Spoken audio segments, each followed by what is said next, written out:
It's Nigel Farage here on LBC. Well, the big debate the last couple of days has been the Prime Minister saying she wants to promote social mobility, and that means grammar schools. But hasn't she forgotten to mention vocational training? We need more nurses, engineers, bricklayers, plumbers. Have we become snobs? Do we look down upon people if they wish to choose vocational skills?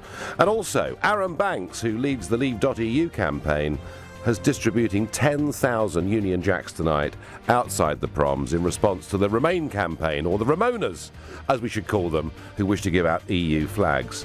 What about flags? What about the Union Jack? Does it bring out the best in us or the worst in us? From LBC, I'm Nigel Farage. It all starts now.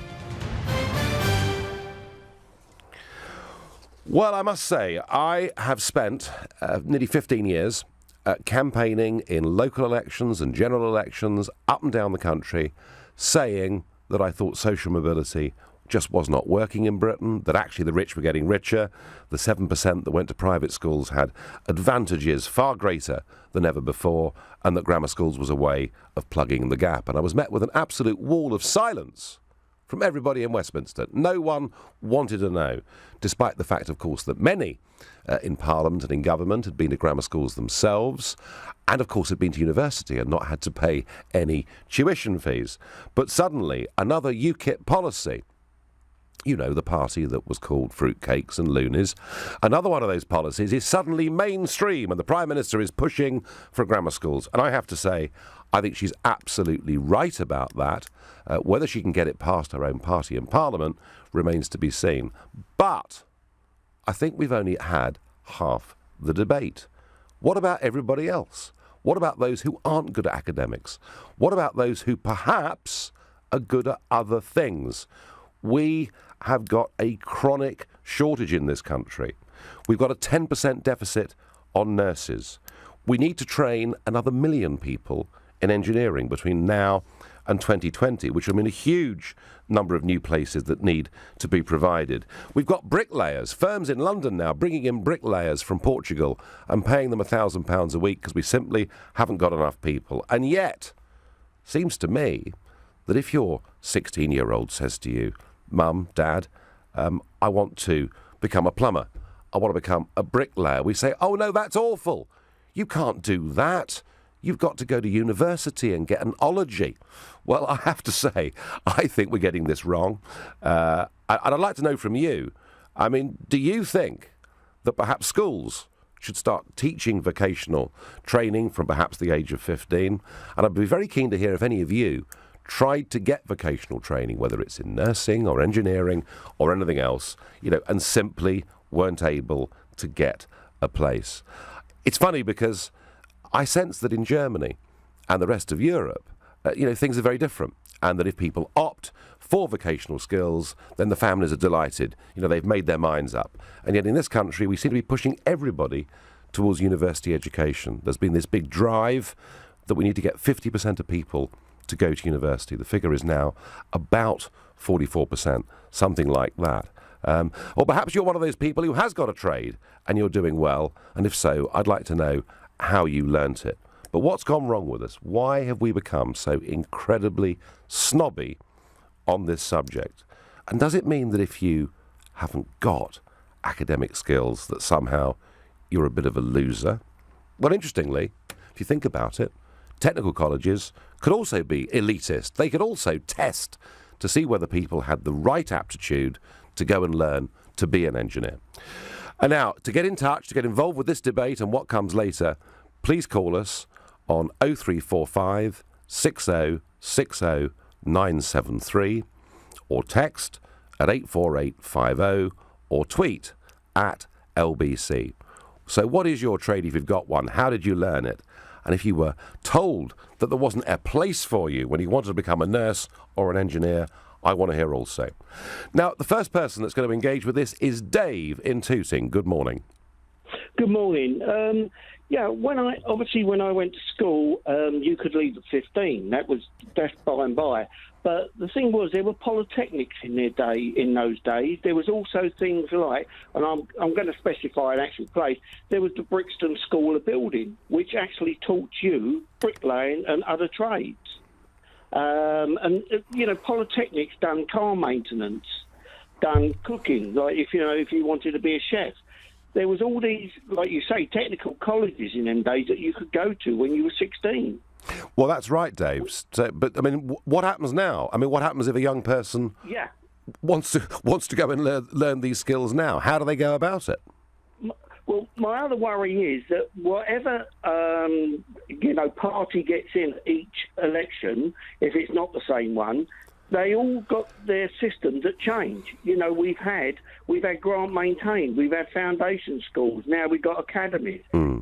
Surely the way forward is for an all-party committee to get on this and agree on something so that it won't change every time. Because when you look at all the league tables for the world, not our league tables, we are down in all of them. Surely we should go going around these other countries and finding a model which would suit everyone and put it in place. Well, you're certainly right, Dave, about change, because I understand that this year is now the last year that the GCSEs will be marked, A star, A, B, C, D. I understand from next year they're going to be graded 1 to 9. So that's another massive change. And as you say, with academies, free schools. However, what Theresa May is trying to do is to bring back grammar schools and also to increase the number of faith schools, which I think she's going to find even more difficult to get through Parliament. I mean, I personally think that getting rid of the grammar schools, which Labour started and the Tories continued sort of 40, 50 years ago, I think it was a huge mistake, because I think that it did give people, people living in Tooting, for argument's sake, a bright 11 or 13-year-old boy or girl did get the chance, I think, to compete with those whose parents were wealthy enough to pay for private schools. But I'm afraid, Dave, even, your idea that we get consensus on this, I think, has just been shattered.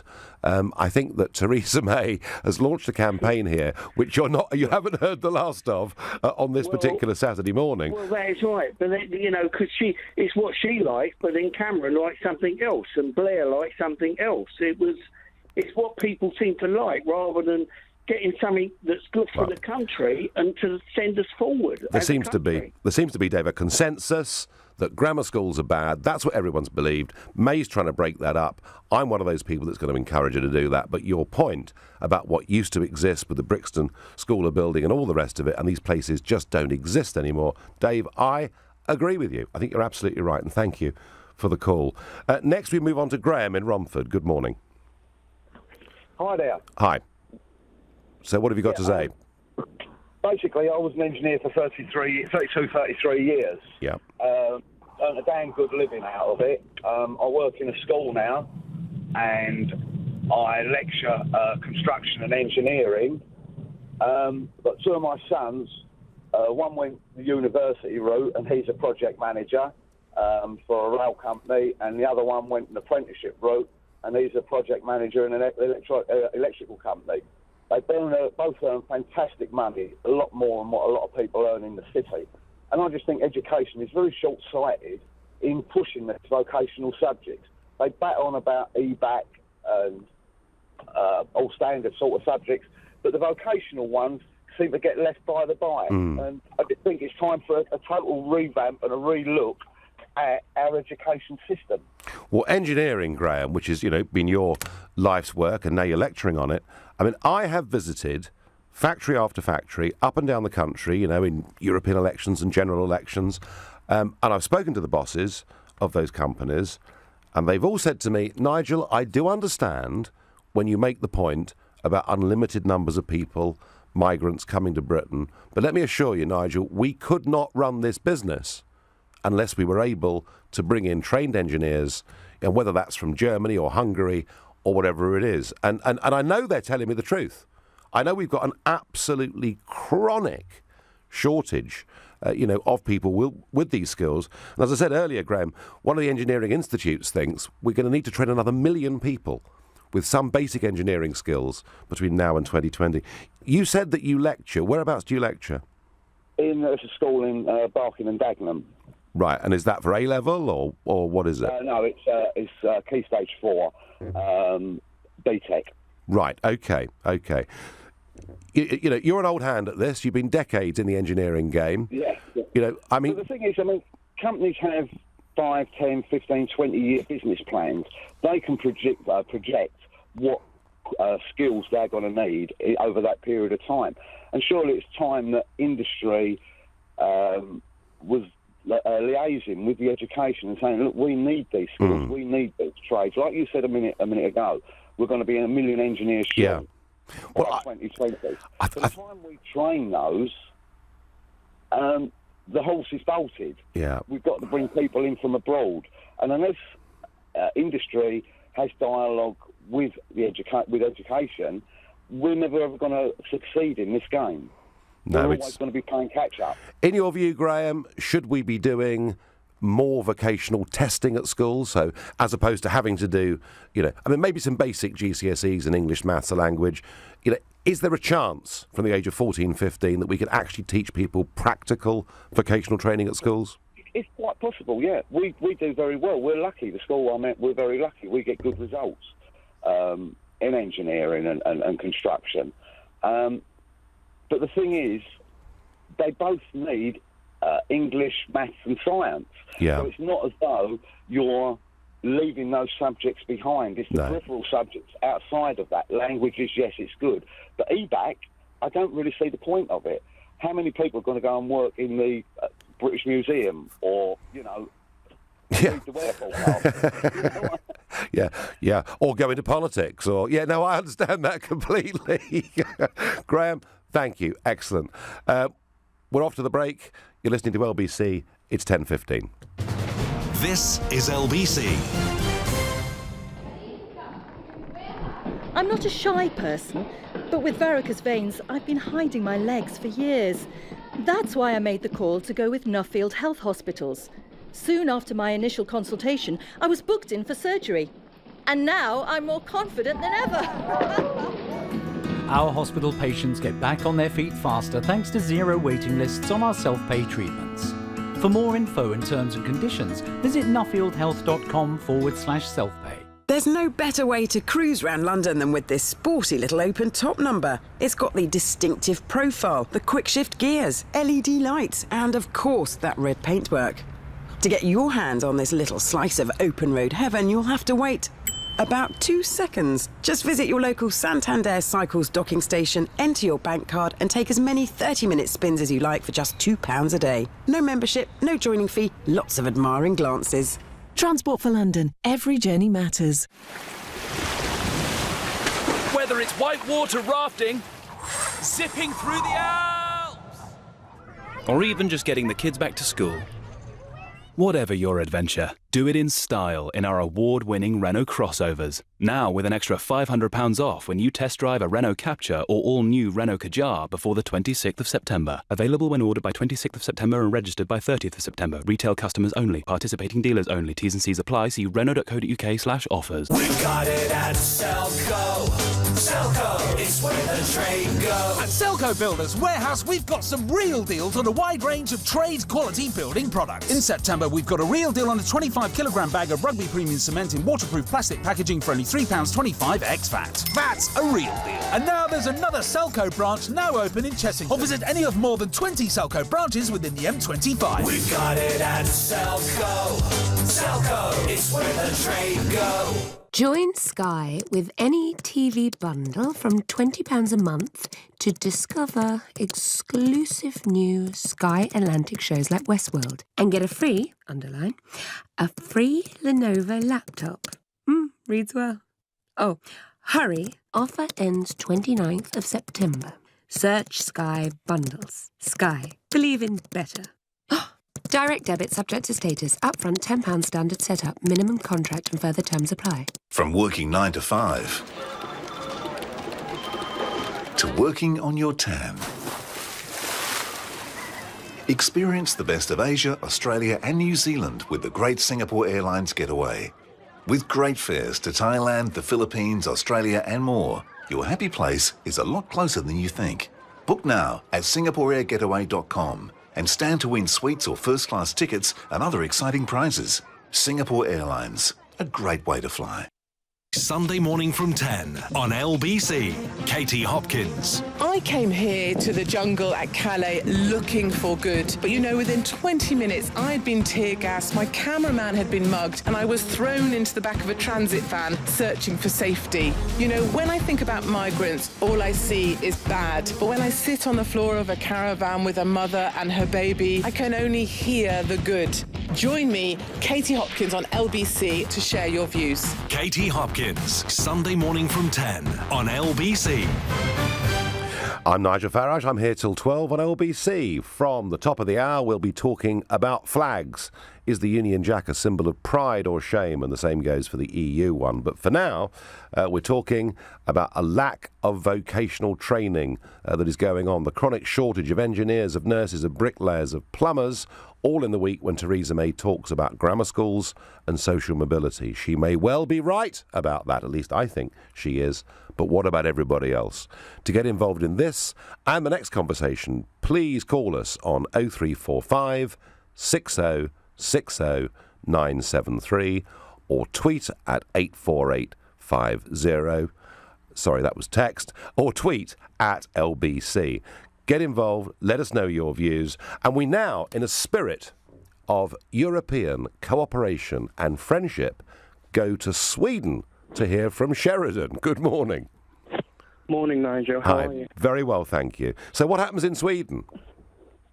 Oh, well, I was just calling, actually, following the caller who just was on before me, talking about how he's an educator, but he's had experience within the profession, and now he's gone on to educate, and the lack of connection between business and technical schools in England. Yes.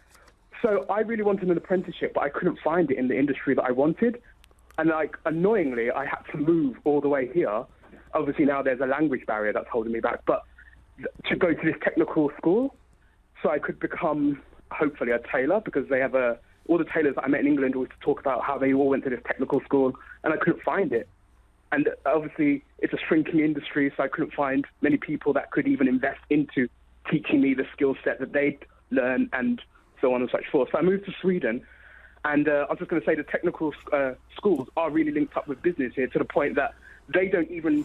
I was meant to start in January, but because the business decided that they didn't have enough jobs for us to actually come out of the course to fill, they then moved the start date of the training to September, this September, end of this month, so that when all 30 of us in the class finish, there's actually jobs in the industry for us to actually go into. They don't want to just give us hocus pocus certificates and us not be able to actually go out into the workforce. So, and Sheridan, that was a really good way of doing it, because it sounds very positive. There are no end of courses you can do in England. You can do short courses, evening courses, qualified, certified and uncertified. However, if there's not a leap between actually learning and then putting it into practice, there's no point. And I mean, the fact that we get to learn through actual work whilst being in school, and then know at the end of it we're going to have a job, and we're being trained by people who are in the industry right now, so it can give us first-hand knowledge. And like the guy who was speaking before, he was saying how he feels he can give more. I got the impression he could give more than a person who's just a qualified teacher, because he's got industry. Yeah, he'd been 33 years an engineer, hadn't he? And now your story is really interesting, but alarming. I would have thought there's still plenty of need for people to make clothes and be tailors. Tell me, in terms of the course you're doing, has it been an expensive thing to go and do or not? Annoyingly, it's free. I mean, it's free. There is really nothing I can complain about, bar the fact that I cannot speak. It's been really hard to learn the language, because I've never really thought I'd have to. Oh, but Sheridan, come on, they speak English beautifully, don't they? No, but as a matter of common courtesy, I suppose they require that everybody speak both languages. So, I mean, if that was the only entry requirement I had to fulfill, I'd gladly lära mig svenska. You know? Right. Well, look, you've given... I mean, quite honestly, you know, the sort of idea I put out 20 minutes ago that there was a problem in this country, that people who wanted to learn trades and skills, vocational trades and skills, were not being accommodated. The point you make is absolutely. But you've got the initiative. You've got the initiative to get up and go to Sweden and do what you've done. I worry, Sheridan, that lots of people, frankly, are discouraged, effectively, from doing what they might like to do. They feel they're actually being talked down to. It's as if, it seems to me, if you're not academic and you're not going to get a degree, that perhaps you're just a little bit useless. And I wonder whether actually what we should be doing is inspiring people and saying, look, here's a route to a good, solid job and a decent way of life. And I worry about it. I really do. Well, annoyingly, I actually have a degree. It was just the problem of finding the job. Yeah. And so I thought, everyone has a degree, everyone has a master's. What should I do now? And then I found this great opportunity here and I just took it. And I mean, I'm sitting here in front of a catalogue of courses you can do in technical school. They've got IT technician, they've got car repairing, they've got computer networking for internet internet services. They've got plumbing. They've got aeroplane repairs. You know, I can't really. Sheridan, I think you've just put out.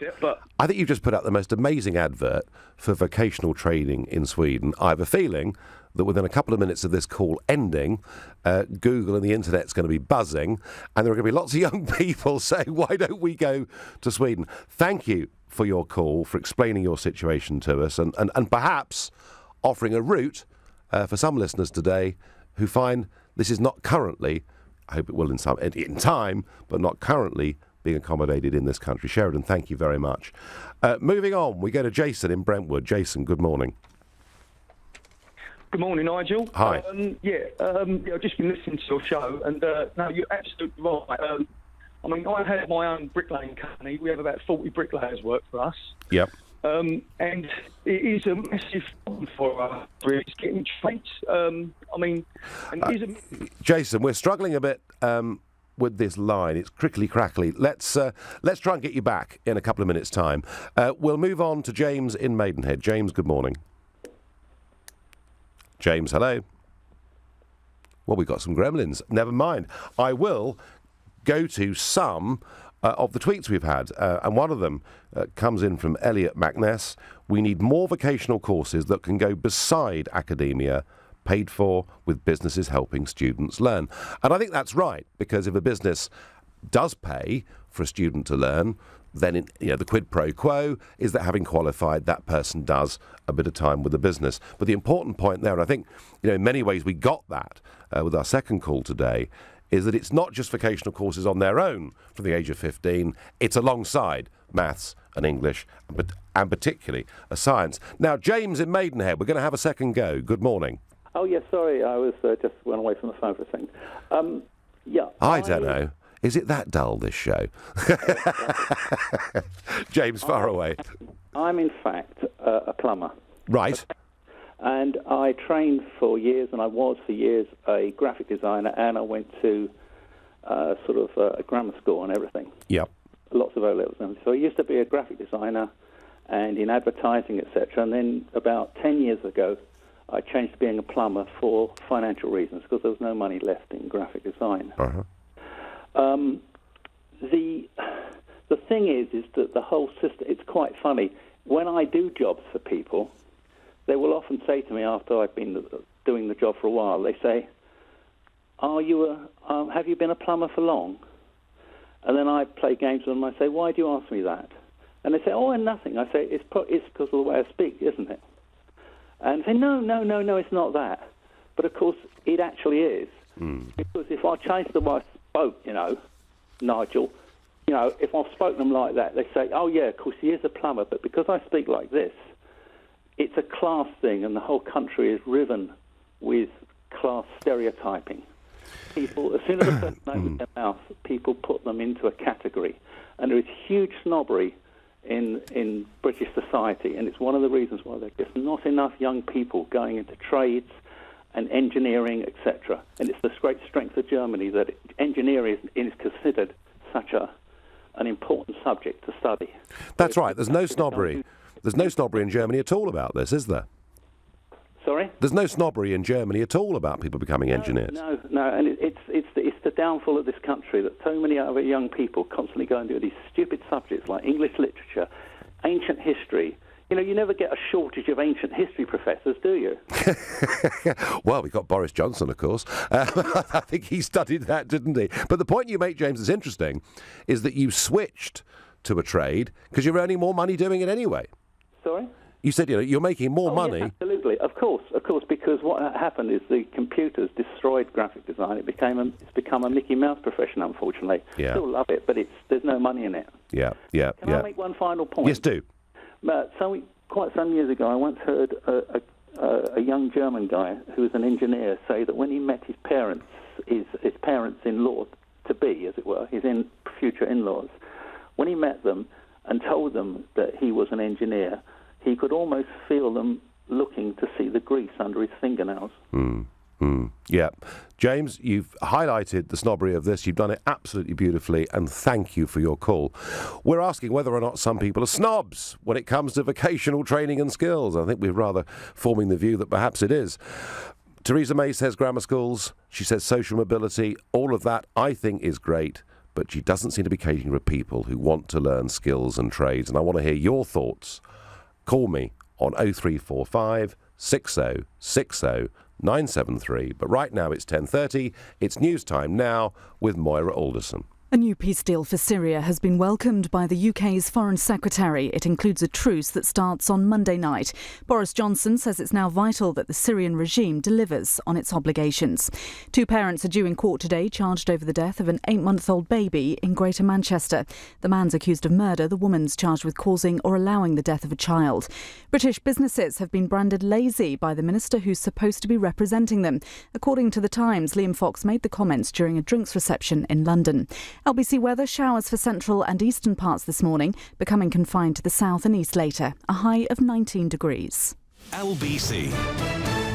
Buying, selling, renting, being a landlord. Wherever you are on the property ladder, we're here to answer your questions. Join Clive Bull every Thursday night from 9 for the Property Hour on LBC with Direct Line Landlord Insurance. Go to lbc.co.uk for your chance to win a technology bundle, including an Apple iPhone 6S. The Property Hour on LBC. Search Direct Line Landlord for de facto 5-star rated landlord insurance.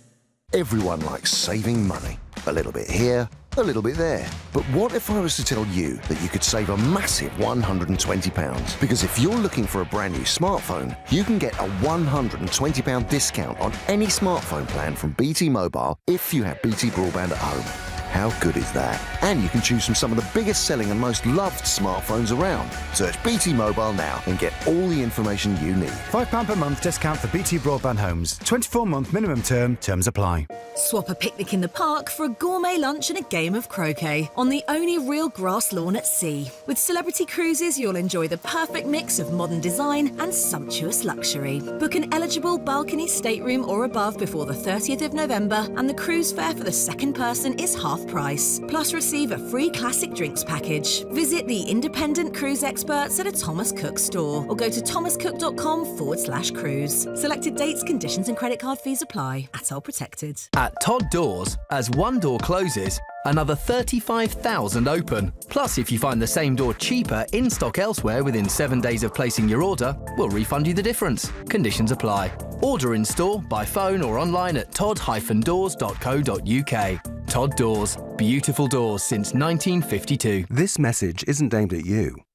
You know that on a motorway, a red X above any lane means that you can't drive in it and could be prosecuted if you do. But apparently, there are some drivers who don't realise this and are a danger to themselves and to other road users. So those drivers do need to know that a red X above any lane means that the lane may be blocked by a broken down vehicle, emergency services or road workers. For more details, they should search online for smart motorways and never drive in any lane with a red X above it. From bustle to beaches. Experience the best of Asia, Australia and New Zealand with the Great Singapore Airlines Getaway. With great fares to Bali, Phuket, Sydney and more, your happy place is a lot closer than you think. Book now at singaporeairgetaway.com and stand to win suites or first-class tickets and other exciting prizes. Singapore Airlines, a great way to fly. This is LBC with Nigel Farage.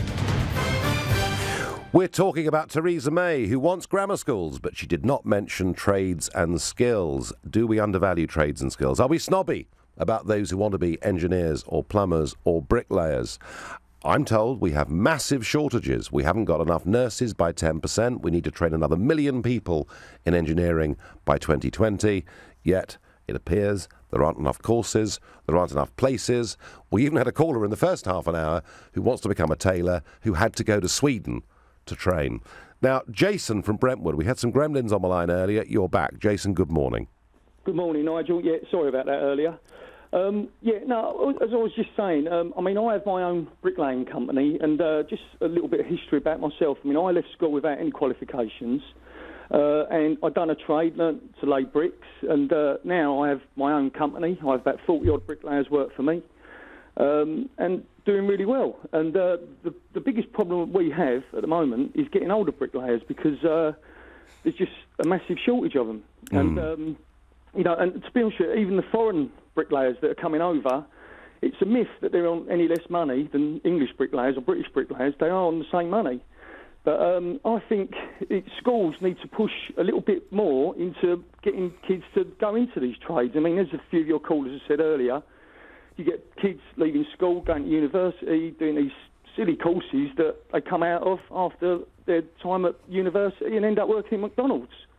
And I just can't see the point of that, really. No. Well, I'm going to say a bit more towards the end of this hour about what I think about universities and debt and everything. But Jason, without wishing to cause a civil war between your 40 people that work for you, but if I was, let's say I'm 16 years old and I'm at school in Brentwood and I'm really not doing very well at school academically. I don't really like subjects, but I'm pretty handy. And I'm thinking, what do I do with my life? If I train and become a good bricklayer and I work for you and I work hard and do a decent week's graft, what would I expect to earn? Expect to earn? Yeah. You could earn, we pay our bricklayers on average about £170 to about £190 a day. Right, yeah. So, you're looking at ranging up from £850 to £900 a week. The money is there, and that's on day work. Yeah. And my guys they work from 8 till 4, so it's not massive hours. They don't get me wrong, bricklaying is a hard industry. But if you want to put the work in, the money's there. And I just look at some of the kids leaving school. Within 3 years, these kids could be out, and obviously they're not going to earn the money a proper established bricklayer is going to earn. But within 3 years, they could be earning £120 a day. That is such, Jason, that is such a strong, positive message. Because my worry is, we're saying to youngsters, oh, you haven't done well in your GCSEs, you're not good enough to go to university, well, you're just, basically useless and surplus to requirements. And yet, as you say, if they've got an aptitude for doing something with their hands, within a reasonably short space of time, they can be earning good money. The problem I've got, Jason, is that everyone like you tells me they can't possibly run their companies without importing quite a lot of foreign labour. What I want to know is, how do we inspire 16-year-olds? How do we tell them there's a good future out there, you're not a failure, you can do well in life? Well, I think it's got to start from the schools. Yeah. I think that, when I was at school, trades were pushed, and kids, when they, majority of boys, when they left school, they did get into a trade, whether it's carpentry, plumbing, bricklaying, whatever. But I don't think that's quite the case now, and I think it is very looked down upon. Like, kids are saying, look, I want to get into doing a trade, bricklayer, carpentry, whatever. I think they are looked down upon. I think, they should be, I think kids are thinking, I've got to go to university, I've got to do this, that, the other. And to be successful in life doesn't mean university. No. If you've got the push and the drive, as I say, going back to myself, I left school without any qualifications, and I live in a 6-bedroom house in Shenfield that's probably worth about £1.5 million. So, Jason, there's a success story there. You are an inspiring model. You're an inspiring model for what you can do by learning a trade, learning it well, working hard, but even more importantly, giving the opportunity to up to 40 people to earn a damn good living. And I really thank you for that phone call. And I hope there are people out there, either young people or parents out there, listening to that and realising that ologies aren't everything. There's lots of room out there for trade and skills. And it's not her fault. And please, Maureen Lipman, don't ring in and complain. But do you remember, listeners, the advert years ago where Maureen Lipman, and she's the grandmother, and, the grandson's rung up to say that he really hasn't done very well, but he has passed an exam and he's got an ology. And she says, "Oh, you've got an ology. Isn't that great?" And I just wonder, it's not your fault, Maureen Lipman, I'm just joking, but I just wonder whether we think ologies matter more than learning to be a bricklayer. I think Jason really rather answered that. Next we go to Sarah in Reading. Sarah, good morning. Morning, Nigel. How are you? Hello, good, thanks. Far away. So I've just got a couple of things to say, really. So firstly, I went to a grammar school, so I've got first-hand experience of sort of how they can benefit and also not benefit people so much. So I think there's an awful lot to be said for grammar schools and the way they do push people. But I also think that they can do quite a lot of damage to a certain degree because they're very pushy in terms of you have to go to university, and those who are potentially Oxford candidates tend to get more attention than others. So I think that can be a detrimental thing. However, I think it's really important to give people who, from lower backgrounds, who may not have the opportunity at other schools to sort of do as best as they possibly can. And some grammar schools are a lot better at providing that in that kind of environment than other schools that have a range of different abilities within them. So I think that's quite important. But in terms of vocational training, I did actually go to university and I did a master's, but the master's degree that I did was set up because there was a gap of skills in the industry that I'm actually in, and it's partially taught by people in my industry, and it's also taught by academic lecturers as well. And for me, having that work placement as part of my master's degree was absolutely the most important thing throughout my whole education. So I think it's incredibly important to sort of bring back and try and push more vocational qualifications and courses, just because they teach you what it's actually like to work in the real world, and it gives you those real world skills that purely academic subjects just can't necessarily give to children and teenagers and beyond, really. No, Sarah, you've been on both sides of the fence. You've been on the academic side and the vocational side, and I think your points about the positivity of real-world engagement are very important. All I would say, I get your point about grammar schools perhaps being very pushy, and I get your point that, if they think they've got Oxbridge candidates, that's very good for the school's reputation and all the rest of it. The only thing I would say is that one of my children went to a Kent grammar, and it was in one of the poorer parts of Kent. And the one thing I will say for that school and other grammar schools I've visited is from the moment I walked through the door, the ethos was so positive. The ethos was, the message to the kids was, look, you may live in North Kent, you may be living in one of the poorer areas, but you're just as good as the kids that are going to Tunbridge and Sevenoaks and elsewhere. The difference is their mum and dad have just got a bit more money than yours. And I think that, so I get it. Not every grammar school is going to be perfect. Some will push a bit too hard. But I still feel that if we were able to offer grammar schools in the big cities around this country, there'd be a lot of young kids, from poorish backgrounds who would achieve far more. And I just feel, I know we're not discussing grammar schools per se this morning, but I just feel that actually the Prime Minister is on the right track with this. Sarah, thank you very much for your call. Next we go to Luke in Weymouth. Luke, good morning. Morning, Nigel. I just wanted to say, I think I'm sort of going along the same lines as what a lot of people have been saying this morning, which is we're just not getting the importance of children or youngsters doing apprenticeships. We are obsessed with university. We're going to be, with the grammar schools and all the rest of it, the cleverer children with the good English, the good maths.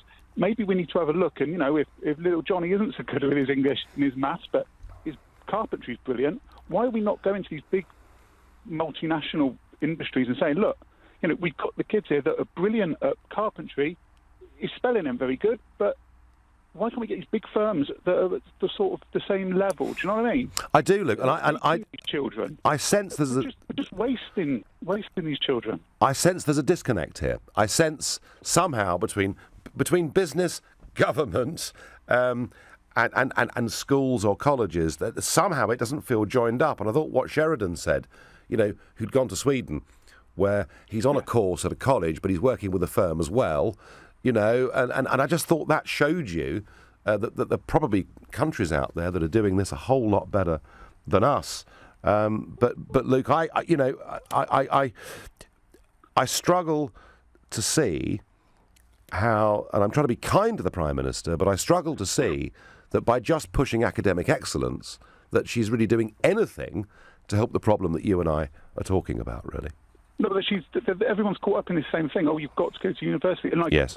Previous people have said, get these degrees. That are pointless, really. They've just wasted 3 years. When we could have been doing like I did. I mean, I was told at school I'm useless.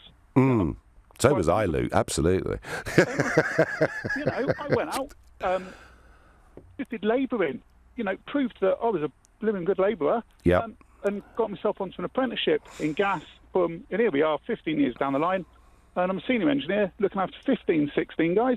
I've got an E in English, but that doesn't stop me being what my boss is, and I think I'm a good gas engineer. It's just lunacy. Luke, brilliant. You're a success story. Another one. Thank you. Coming up, I'll tell you what I really think about university courses and the amount of money that everyone racks up. Plus, in the next hour, I want to know what the Union Jack means to you. Aaron Banks from Leave.eu is going to be giving out 10,000 Union flags outside the proms tonight, and that's in response to some of the Ramonas, as they must now be known, who want to give out that little EU flag. And I'll tell you what I think about that too. Right now, though, it's 10:45. This is LBC. What would you do with an extra £120? Dinner for two? Maybe watch a show? Or put it towards a weekend away? Well, give it some thought, because if you live in a home that has BT broadband, you can get an exclusive £120 discount on all BT mobile smartphone plans. Visit lbc.co.uk to find out more, and for your chance to win a new smartphone handset. Saving based on £5 per month discount over 24-month contract. Come to Galliard for brand new apartments from under £195,000 with estimated yields of up to 4%. Pinnacle House is adjacent to the tranquil Grand Union Canal in Kings Langley. Just a 2-minute walk to the station with trains to London Euston in only 27 minutes. Exchange with only £2,000 and choose from either a 1-year service charge holiday or 1 year's free letting and management. Plus, we fully furnish your apartment free of charge. To buy from under £195,000, come to Home Park Mill, Links Road, Kings Langley, WD4 8LZ from 10 a.m. on the 17th and 18th of September. Call 0207 620 1500 or visit galliardhomes.com. That's galliardhomes.com. This weekend in The Times, best-selling author Donna Hay helps you discover the perfect recipe for healthy eating with exclusive recipes from her new book. From lasagna to T-bone steak, she reveals how to cook them perfectly in our glossy pull-out guide. Pick up your copy of The Times this Saturday. And they've done it! They've got the goal! And they're driving it right out of the car park! We're giving a gold Nissan Leaf to all Nissan's winning ambassadors in Rio. But you can still win too. Order a new 100% electric Nissan Leaf with Nissan Finance before the 30th of September and you'll get an extra £500 reward, as well as a £5,000 deposit contribution at only 5.99% APR representative. Search Electric September. Nissan. Innovation that excites. Deposit contribution not available on Visia grade. £500 reward is a gift card which can be used at selected locations. Available from participating dealers. GB residents over 18 only. Subject to status. Excludes business customers. T&Cs at nissan.co.uk/electric September. This is LBC, leading Britain's conversation with Nigel Farage. What's wrong with trades and skills? We've had callers this morning who were no good at school at all and yet have gone on to run their own companies and have good jobs. Why are we so snobby about it? And just to remind you, you can follow this, you can watch it live if you choose at lbc.co.uk or call us on 0345 6060 973. Next we go to Tony in West Ham. Good morning. Hi, Nigel. I don't agree with a lot of things you say, right? A lot of things, but on this one, you're spot on. Oh wow!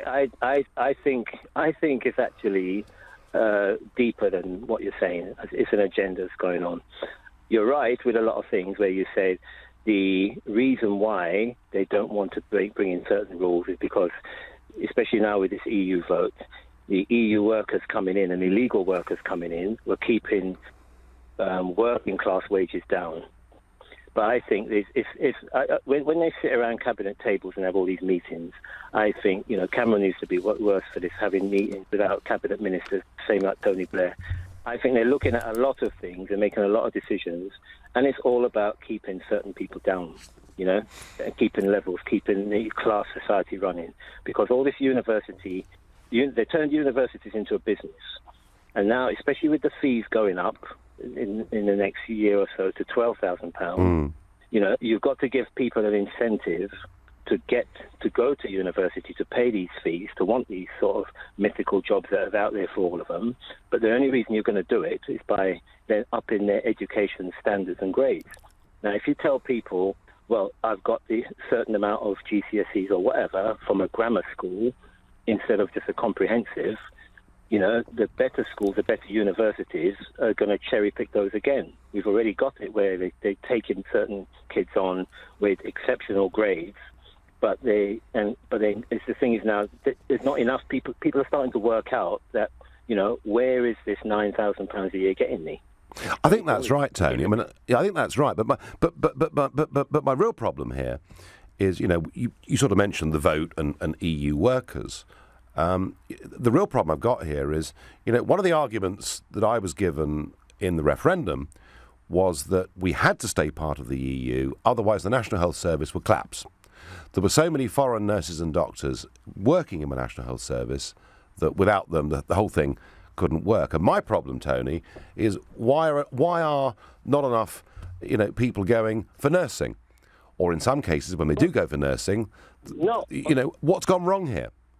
Well, on that, you're right, because the problem we have now, nursing used to be vocational in a sense that you went to nursing college and you also went to hospitals and you trained in the job. Now you're having to have degrees to be a nurse. You're having to forcing people to get degrees for everything. Certain courses you used to do or certain jobs you learn on the job. You didn't have to. Yes, you had qualifications when you finished over a certain period, like they weren't all called apprenticeships. But the problem is now they're having everything needs a degree. Now, if you dangle this carrot in front of people's faces saying, well, I've got a degree in this and that, when you don't really need it, people that think, well, hang on a minute, but if I go to the better schools, and even because you're right when you say it. Children learn differently. People have different skill sets. I've been to Germany recently. In Germany, you're valued as long as you're making an effort, and you can become very well skilled and well respected, regardless of what you do. Yeah. But there's snobbery in this country, the class system. I know. Tony, people think, oh.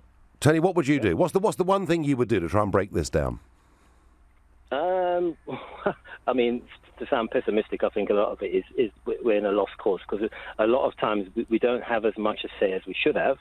But I think the problem that you have to get back to is to, yes, you can cherry pick certain kids and bring them, and even if you just bring back grammar schools, I've got certain views. For instance, I don't think a paid government minister should be able to send their kids, or MP should be able to send their kids to private school.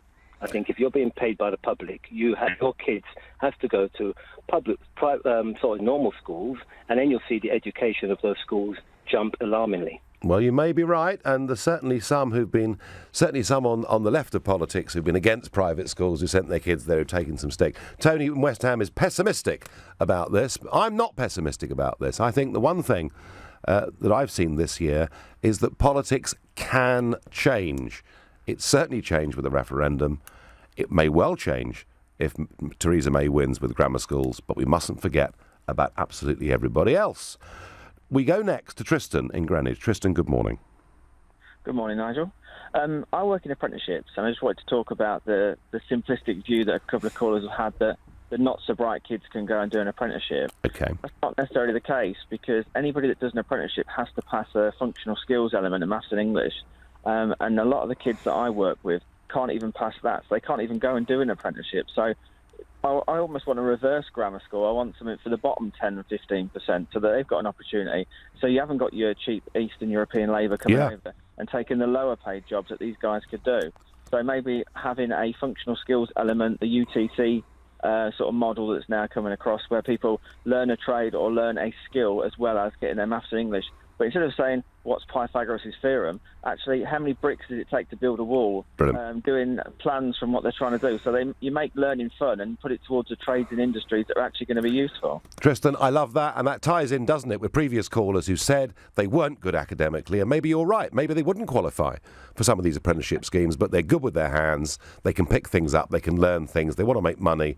They want to get on. The question, Tristan, is where do we do this? Should we be trying to introduce an element of this perhaps in our schools from the age of 15, 16? Yes. Yes, well, that's a very clear answer. That's a very clear answer. And as for universities, I mean, do you agree with other callers that maybe too many youngsters are going to university?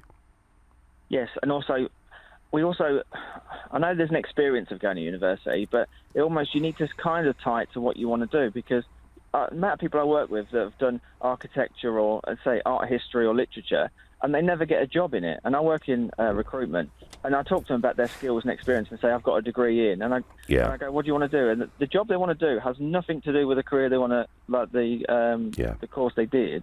And also, I think if we need things like nurses and dentists and doctors, we should subsidise heavily those areas, engineering, where we've got a gap. And those that want to do silly courses that they want to do because they're interested should probably pay 3 or 4 times the amount that they're paying at the moment. Tristan, brilliant. You've made some very, very strong points there. Thank you very much. I have to say, when I left, and I'm not that old, when I left school, 12% of people went to university. I wasn't one of them. I didn't choose to do that, as if any of them would have had me, obviously, and that would have been a bit nip and tuck.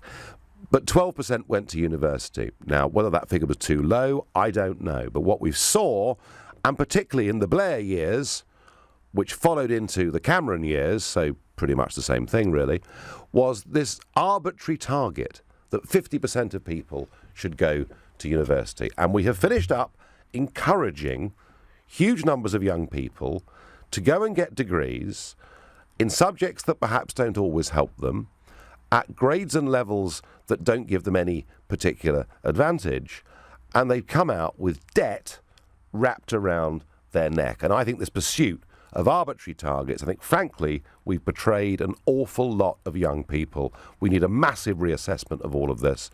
I think the Prime Minister has made a good start this week on getting us thinking differently.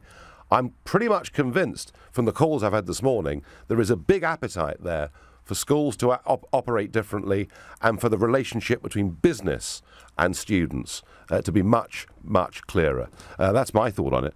Lloyd in Margate, good morning. What do you think? Good morning, Nigel. Yeah, so very much similar views to you and the other callers. I mean, so when I left school, a bunch of my friends, most of them went off to do manual trades like plumbers, carpenters, all of those sort of things. I was aspiring to be in business, so I went off and went to college. Didn't go to uni, but went to college. And I've done okay for myself. So I'm now an IT director at a huge, one of the world's biggest companies. But the thing is, when I look at my lifestyle to those of my friends I grew up with, who are now kind of self-employed plumbers and carpenters, those sort of things, they easily earn the same as me. Easily. Yep. In fact, many of them probably earn more because there's always hidden benefits of being self-employed and running your own business, like putting stuff through as expenses. You may rightly or wrongly not declare all of your income. Oh, Lloyd, come on. Exactly. You're being a bit naughty here, Lloyd.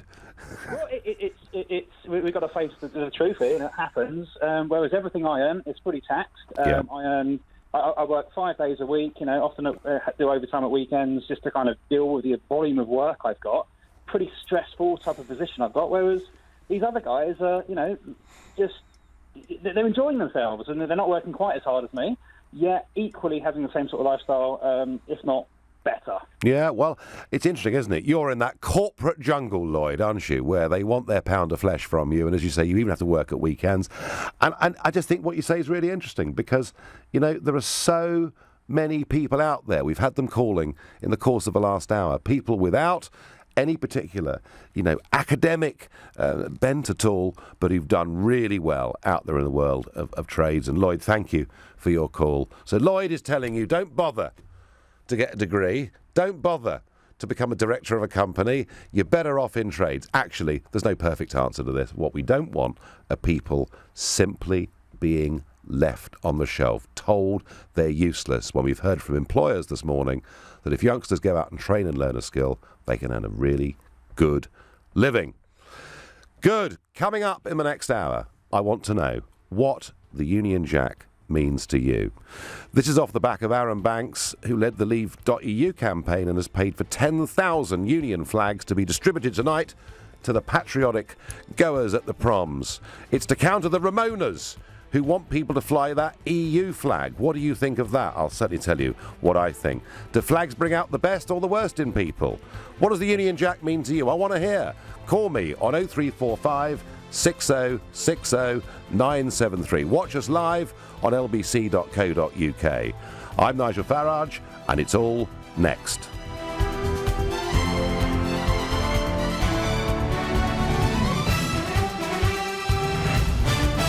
On FM, online, on your mobile, and on digital radio. Leading Britain's conversation. This is LBC. From Global's newsroom at 11 o'clock, a new peace deal for Syria has been welcomed by the Foreign Secretary.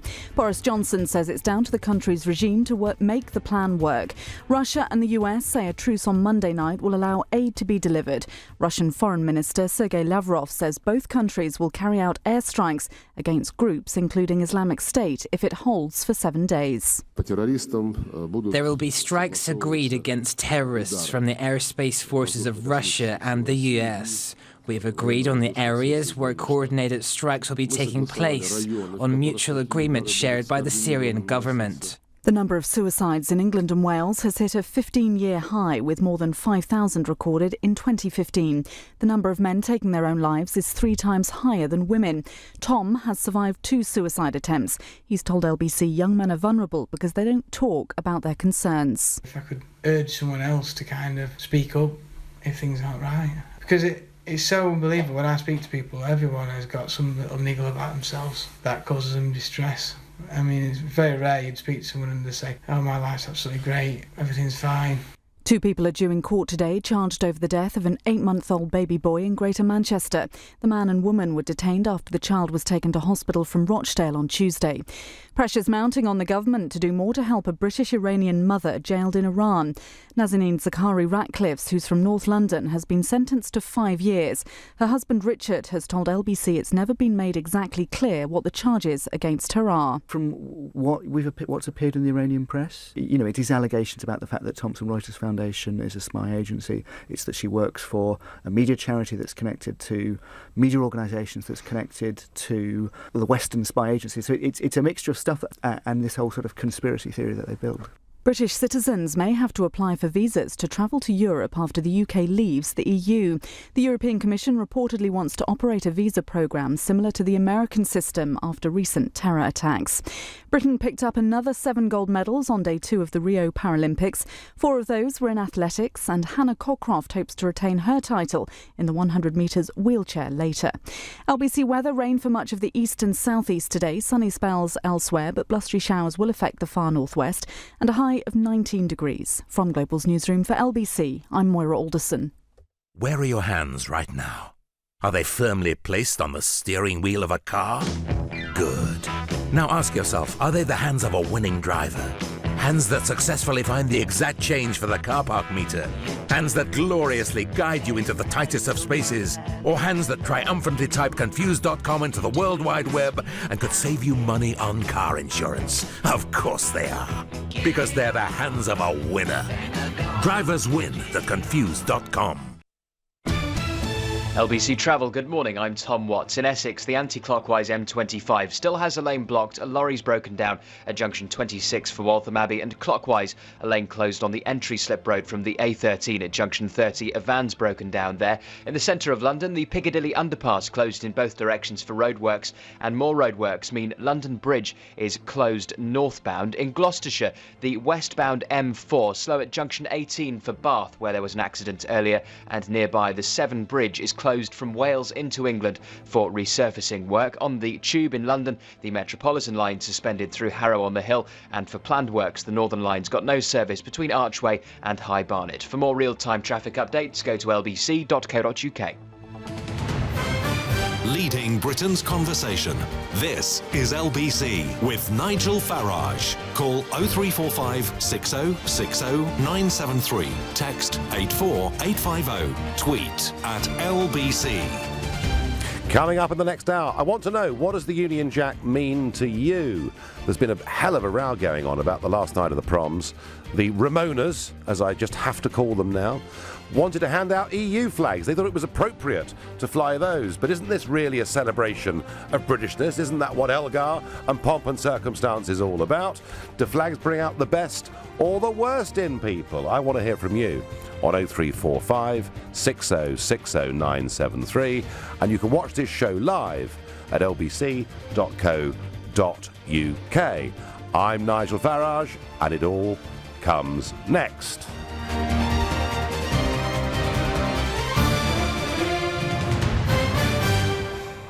So, the Union Jack, the Union flag. Dear, dear, dear, where do I start? So, in the 1970s, and I apologise to anybody under 50 listening to this, but in the 1970s, a political party called the National Front adopted the Union Jack. That was their flag. And it was seen by many to have been taken by the far right to be a symbol of intolerance, a symbol of perhaps even hatred. And it seemed for decades after that, we were almost a bit nervous about flying the Union Jack. And certainly, when I was young, I never ever saw a cross of St George anywhere. And yet, I think something's changed. And I think, not just on last night of the proms, but more generally, you know, I see the Union Jack on T-shirts. I don't just see it in this country. I actually see it, interestingly, all over the world.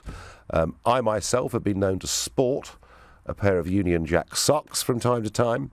And certainly we see the Scottish flag and the Welsh flag. And my goodness me, the cross of St George. I mean, you see it when England are playing football, but equally driving through sort of leafy East Sussex last week, and there were people with flagpoles in their gardens, a bit like sort of being in New Jersey in America. So my feeling is that flags are back, flags are fashionable. I think flags actually mean quite a lot. And I guess I would say that, wouldn't I?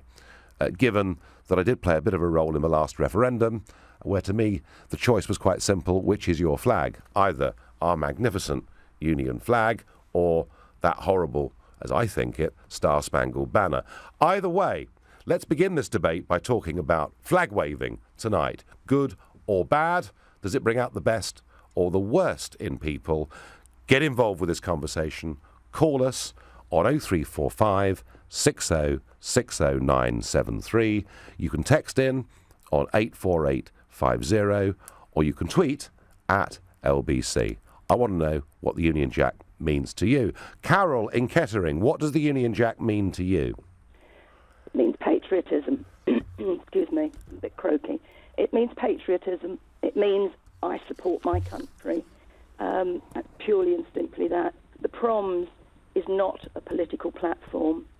And for the Ramonas, as you call them, using their flag to bring politics into what is a quintessentially British entertainment just shows how far away from patriotism and democracy these people have moved. Carol? And I admire Aaron Banks for countering it by handing out all his flags. Carol, you've put your point succinctly and clearly, and no, well, I was going to say unarguably, but stay there a minute, because Jonathan in Finchley has a different point of view, and I'd like to sort of see what your reaction perhaps to his point of view is. Jonathan, good morning. Yes, good morning, Nigel. Nigel, the way you put it, you said it's either the Union Jack or the European Union flag. It's not either or. We are citizens of both the United Kingdom and the European Union. So it's perfectly acceptable and perfectly patriotic for people to wave both of those flags tonight. In fact, the Musicians' Union, Nigel, with 30,000 members and 95% of the orchestra, is supporting this initiative to show the European flag tonight. And remember, Nigel, music owes a lot to the European Union. Many music students in the UK are from other European countries. And if we do leave the European Union, which I hope we won't, oh dear, then they will have to pay higher fees. So there will be fewer music students. Jonathan, it's very important. Free movement is very important to the music industry. Hang on. When groups go on tour. Jonathan, this is the proms. It's not a political event.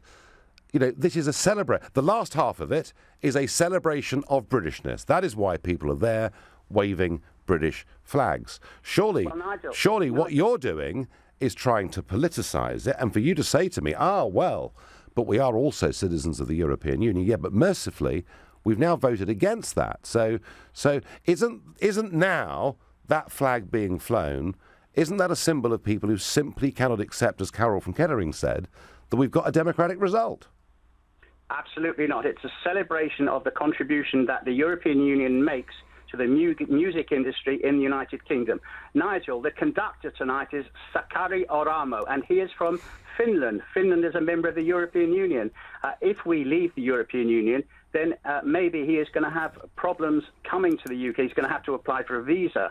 And British musicians who want to go to Europe are also going to have to apply for a visa. Well, Jonathan, I would say to you... Is that what you want, Nigel? I would say to you the world's a bit bigger than that. I remember Dame Kiri Tikorana from New Zealand singing on last night of the proms. So, Carol, you've heard the other side of the argument. How does it make you feel? Very angry that he wants to politicise a quintessentially British... What's the word I'm looking for? You know what I mean. Yeah. Send him a message, Carol. Speak to him directly. He's trying to politicise it. He's not accepting the referendum. His comments actually, are counter to everything that has been decided, we hope. And it's just the typical attitude that the Remainers are using. Nobody knows what's in store. There's lots of negotiations to undergo, but all the people that vote Remain seem to be very intelligently informed of how this is all going to evolve. They're all going to need visas. They're all going to this. They all know something that hasn't been decided. Well, they also told us, of course, that the economy would fall off a cliff and we'd all be living in caves, and actually things seem to be rather jolly. Let me just put your point to... So, Jonathan, Carol says that basically you're ignoring a free democratic result. Nigel, nobody has ever said that the people who are going to be waving the European Union flags are ignoring the referendum. The people who are waving the flags tonight, the European Union flags, together with the Union Jacks, are simply celebrating the contribution of the European Union to the music industry in the UK. Another example, the Working Time Directive from the European Union. The first time that meant that part-time music teachers were eligible for paid holidays. The amount of funding we get in a programme called Creative Europe. Hang on. Isn't this our money? Union. Isn't this... Jonathan, what you're doing, I think, is you're replaying the arguments of the referendum when people like you said, thank goodness for Europe, they give us all this money. And people like me said, but hang on a second, all they do is give us back half of what we give them in the first place. That was the debate we had during the referendum campaign. You said earlier on that you hope we don't leave the European Union. Isn't Carol in Kettering right? Aren't you having a problem? Aren't you in denial about what we said on June the 23rd? No. The people who voted Remain absolutely respect the referendum. This tonight is, as I said, a celebration and an emphasis to people about quite how much the European Union contributes to the music industry. For example, if bands want to go on tour or orchestras want to go on tour, they are free to travel. If the UK leaves the European Union, They will no longer be free to travel from country to country. They're free now. Students are free to study at European universities, to study music. If we leave the European Union, they will be no longer free to be able to do that at the same cost as European Union citizens. Musicians are able to live and work in any of 28 countries. After we leave the European Union, they will no longer be able to do that. Look at copyright, for example. The UK has contributed to the European Commission's review of copyright regulations regarding the digital single market. That's really important for the UK music industry. And Jonathan, I understand your passion for this, but, we're quite capable of making our own copyright law. And I just want to remind you of this. I said this to a caller last week who was really screaming at me. I love Europe. It's great. Let's cooperate. Let's play music together. Let's do all sorts of things together. But there's a big world out there, Jonathan, beyond Europe, and music embraces that too. But thank you for passionately putting your side of the argument. Next, we go to Mike in Stafford. Mike, good morning. Good morning to you, Nigel. Hi. Very nice to hear you. We're talking about the Union Jack. Yeah. The Union flag, actually. The Union Jack is only used in ships. Yes. But the Union flag. I did 30 years in the British Army. I follow the flag. Oh, and by the way, Nigel, thank you very much for what you've done over the years. Good. So, Mike, when people say to you, you're an ex-soldier and you follow the flag, doesn't this mean that because we support this flag that we haven't got space for ethnic minorities? I mean, these are some of the arguments, Mike, that have been put over the last few years. How do you feel when someone says that? Yeah, but a lot of it is very, very silly, Nigel. We're Britain. We welcome a lot of people. We stopped slavery. We've done a lot of things in the past. And we're still British, and we follow the flag. And if anybody wants to come and live in this country, let them follow the flag as well. I'm sure they will. Well, Mike, I tell you what, that's a very good point. And I loved it when Mo Farah won that second gold medal at the Olympics in London in 2012. And a sort of sneery journalist said, wouldn't you really rather have run, from your home country in Africa? And he said, listen, mate, this is my country. This is my flag now. So like Mike from Stafford, Mo Farah follows the flag. In fact, in many ways, he leads many others that follow the flag. It's LBC. It's 11:15. This is LBC. Can you pass the salad, please? Oh, that's a glorious pass. Straight through the gap, find some space next to the butter. If you're a Sky TV customer obsessed with football, upgrade now to Sky Sports and get 3 months for half price with no contract. You'll get more football than ever, 126 live Premier League matches and new goals and highlights on your phone. All half price for 3 months. He's picked up the loose bread, feeds it through to the small child.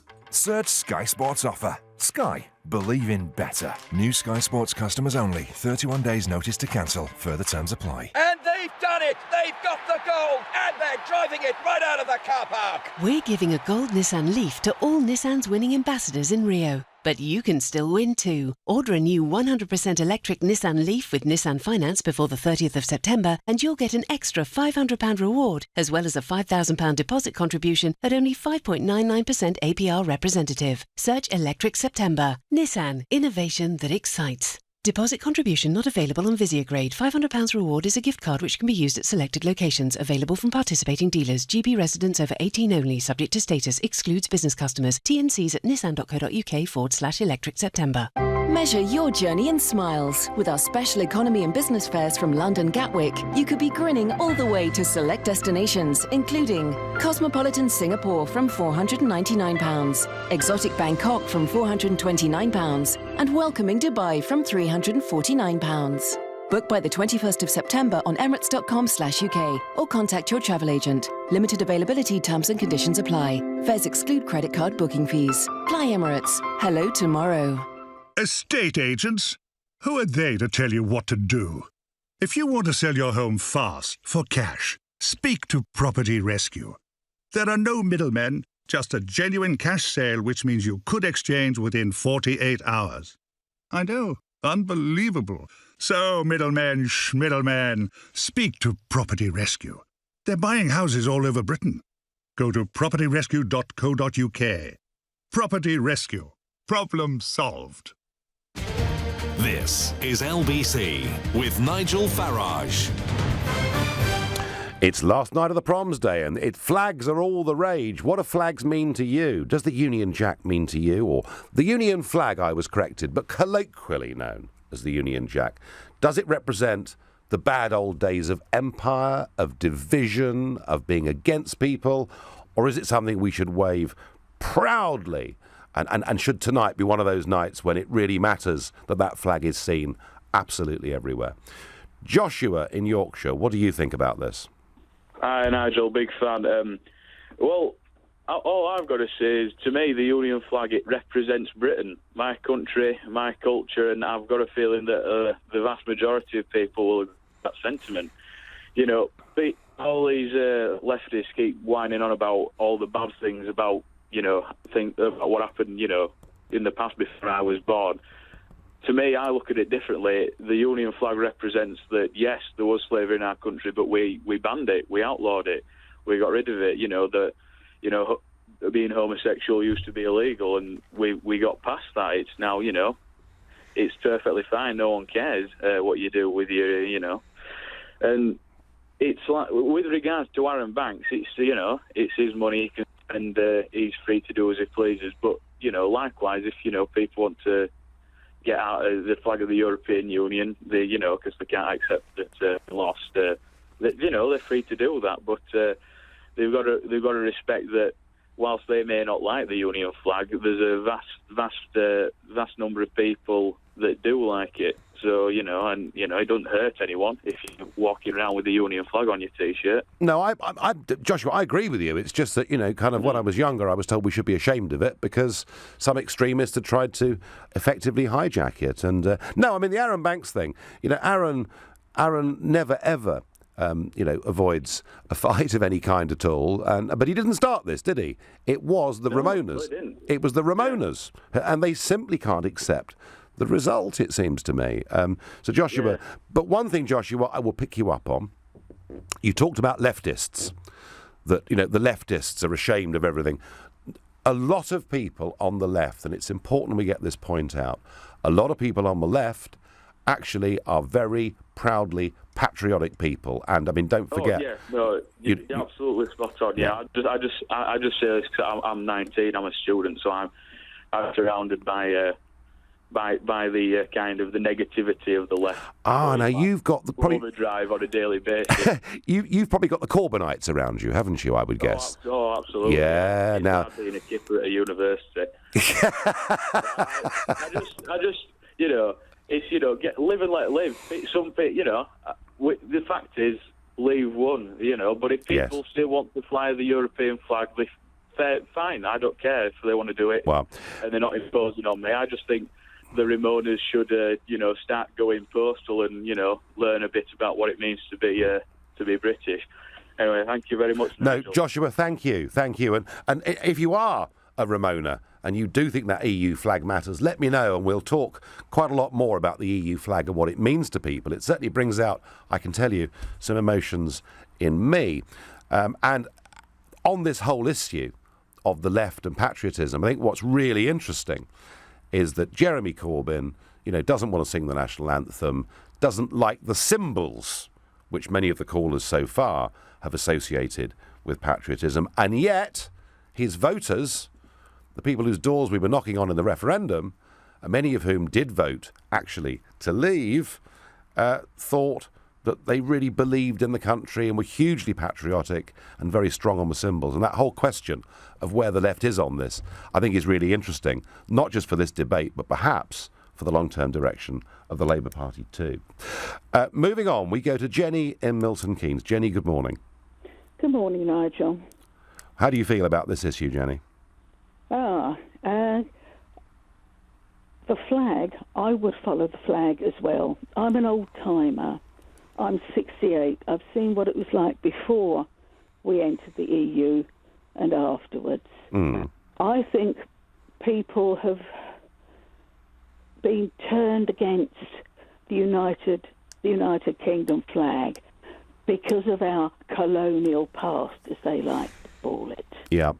we'd have to forget all that. We've got to think about what's good about Britain and forge forwards from now onwards. What I would like to do, the day that Theresa May takes us away from Europe, is put that EU flag in my front garden and burn it. Jenny, I'd also like to burn the Maastricht Treaty and everything else. I would indict Merkel to stand trial in The Hague for crimes against humanity. Well, Jenny, that's a very, very strong opinion, and I know that what Mrs. Merkel did last year has led to very strong emotions. But we are, for the minute, on flags, and you expressed a very strong view about the European Union flag, and we will come to that very shortly. Next, we go to Steve in Manchester. Steve, hello. Hello, good morning, Nigel. It's a pleasure to speak with you, somebody so highly revered in politics. Well, I don't know about revered or reviled, either way, but tell me, what about this flag? How do you feel? Yeah, the Union Jack, actually. When I look at it, it's a complex design. It seems to represent the complexity of our country, that we're very diverse, we have many different cultures. But just like the colours of the flag, they're all interwoven, as is our culture. And that's how it's going to remain in the future, whether people like it or not. In regards to the issue of immigration, we are a multicultural society in various degrees around the country. And also, our Union Jack is very colourful. It's very attractive compared to the EU flag, which I think is quite boring, really.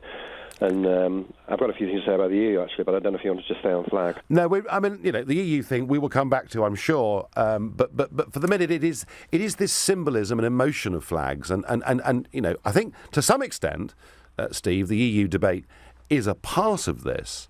But I think the point you make that actually we have a very vibrant, colourful, distinctive flag, and I think you're right, and I mentioned earlier, but I will say it again.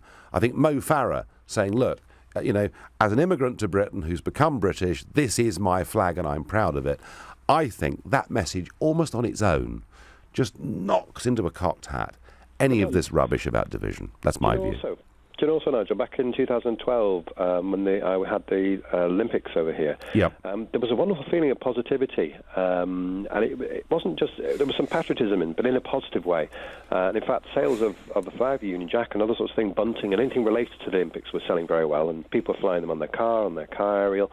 And it felt really good, not just because the summer was really good then, but just the whole positive feeling that came from the Olympics and the fact of being British, being part of the United Kingdom. I think that's right. I think where the argument gets a little more difficult, perhaps, is with the individual national flags, such as the Cross of St George.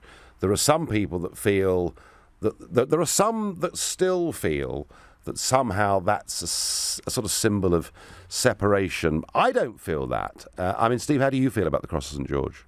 I think if someone feels they should fly a flag separately for their own country, then that's justifiable, acceptable, so long as they don't feel that Britain should be broken up. Because although it's very controversial, the referendum we had about whether Scotland should separate, I think the cost and complexity of it, and it would have been a disadvantage for Britain as a whole, and also Scotland. I don't think it could support itself with 5 million population. I can appreciate why the Scottish want to be independent, but really, when you look at the bigger picture, it wouldn't have been a good step, really, to be quite honest. But I think with flags, if someone feels they want to fly a separate flag for their own country, great. If it gives them something positivity, or gives them some sense of pride, or belief in their own country, belief in themselves, then I think that's really good. Belief in themselves, and that's quite important, isn't it? Particularly given, we discussed in the previous hour, some people being told they're failures and they're useless and they don't fit in. And yeah, I think you're right. Flags can fulfil many positive roles. Steve from Manchester, thank you. And next we go to Grace in Ealing. Good morning, Grace. What have you got to say? Morning. I've never really thought much about flags. As a 24-year-old, I'm not someone who has a great sensation of national pride. I think that when I see the English flag, my first thought tends to be football hooliganism. That's just how my mind kind of perceives it. And so I prefer to see the Union Jack. But when I ponder on it, it's quite ironic that we have the flags that we do, because the cross shape originates, we have it as our flag because of our Christian background, our Christian heritage, and we're now such a secular country. And to me, the cross itself and the death and resurrection of Jesus, which I have read up quite a lot on and continue to do, is way more important than my thoughts about being British or English or anything else. Well, and I'm just really saddened that our society has become so secular. Most people think of Christianity as outdated fictional nonsense, and I've actually read up quite a lot of the evidence for it, and it's upsetting to me that most people think it's ridiculous. We shouldn't forget one thing, of course. We do actually have a Christian constitution. You know, after all, our monarch is defender of the faith. So we are, unusually, actually, we are a country in which our religion, Anglicanism, is written in. To sort of who the state is, although we've always been, at least in modern times, tolerant, of course, of other religions. But just because a lot of the population don't happen to think right at this moment in time that Christian culture matters, I don't think, Grace, that's a reason for getting rid of the cross on the flag, do you?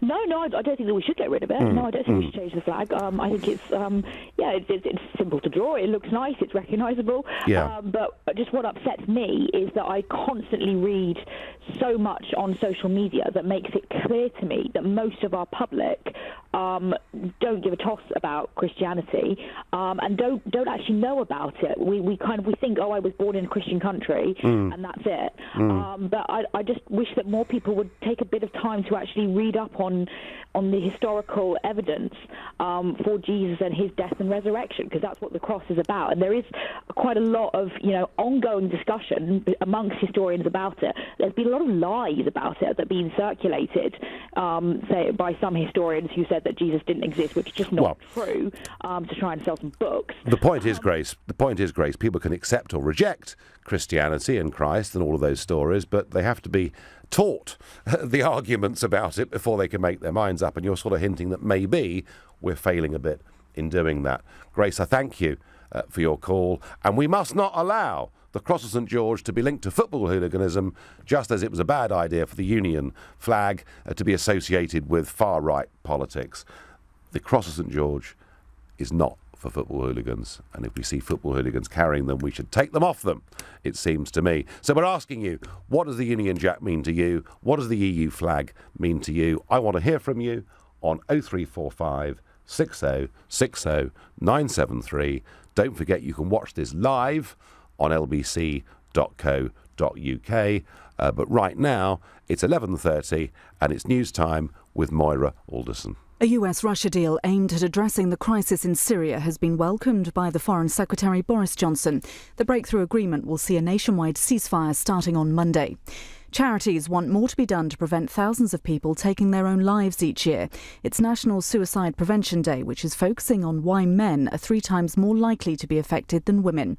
Johnny Peacock helped Paralympics GB to 7 gold medals on day 2 of the Rio Olympics. He repeated his success from London 2012 with victory in the T44 100 metres. LBC weather: showers for central and eastern parts this morning, becoming confined to the south and east later. A high of 19 degrees. This is LBC.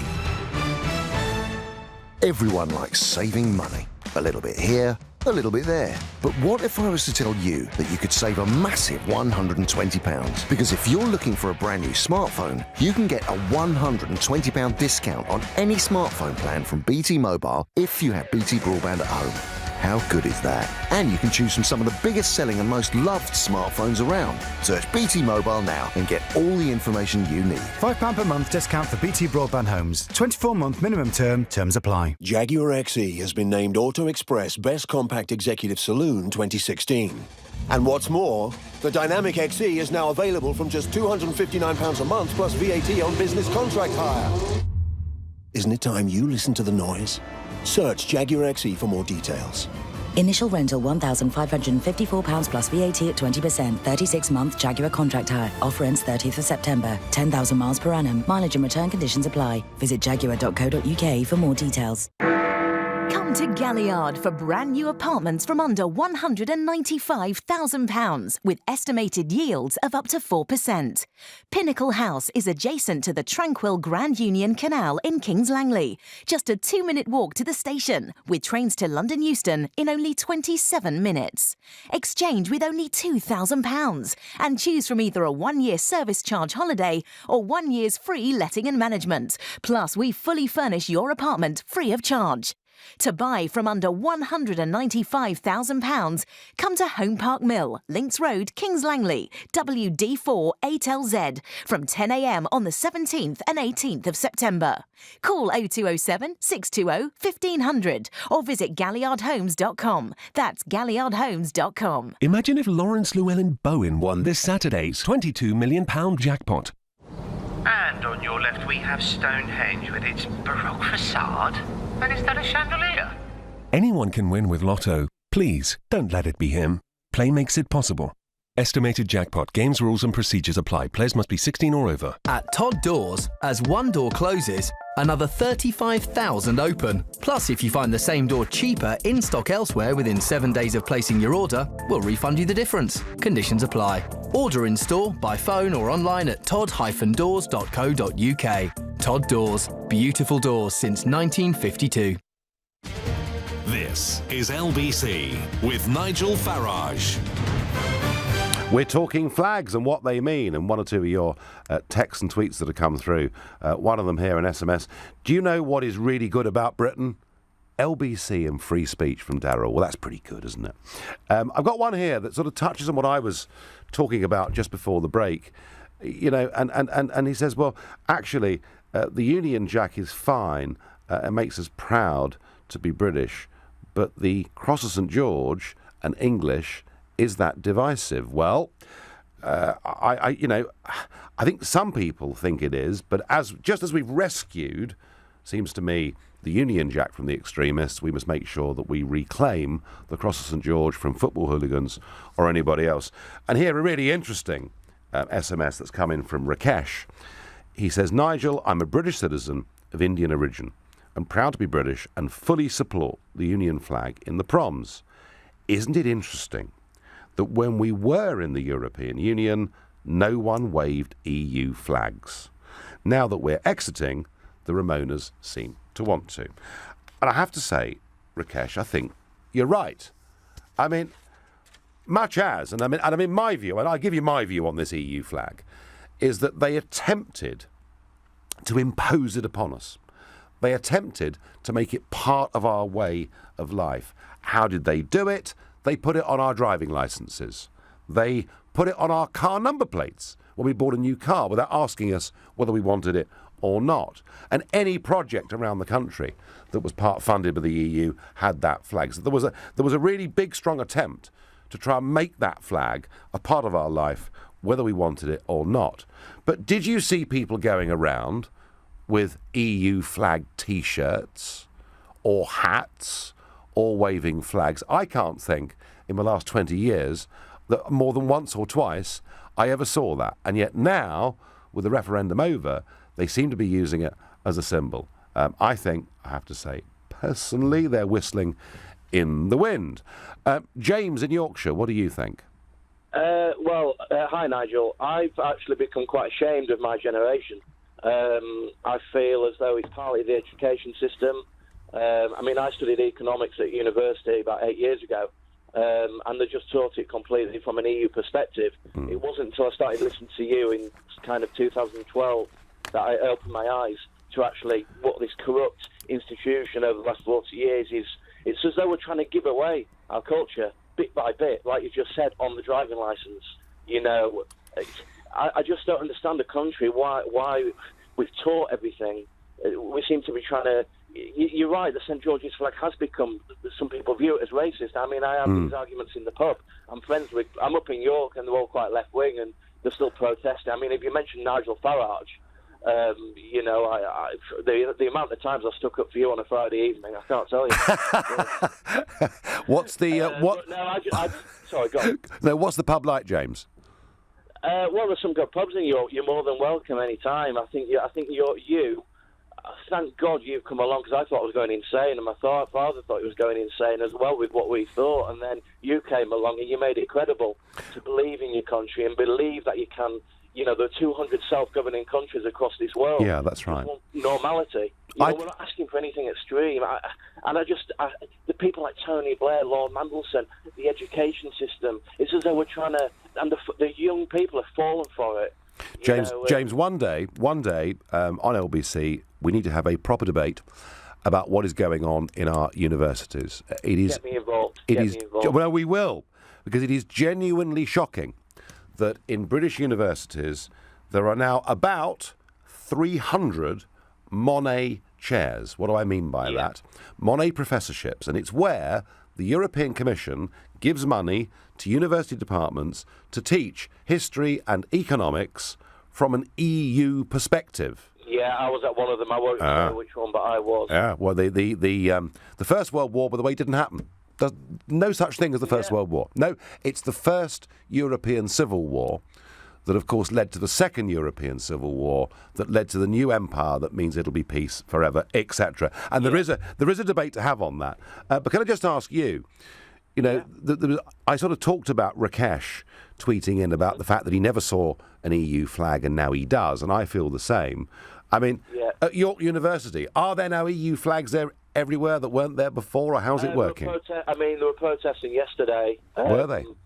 Yeah, they're still protesting with the EU flag. I mean, Jeremy Corbyn only came up 3 weeks ago, and there were EU flags flying, even though we all know secretly he voted out. But anyway, we won't talk about that. And young people voting to be in the EU. I mean, how are these guys going to get housing? I mean, these guys need to be taught basic economics, basic markets.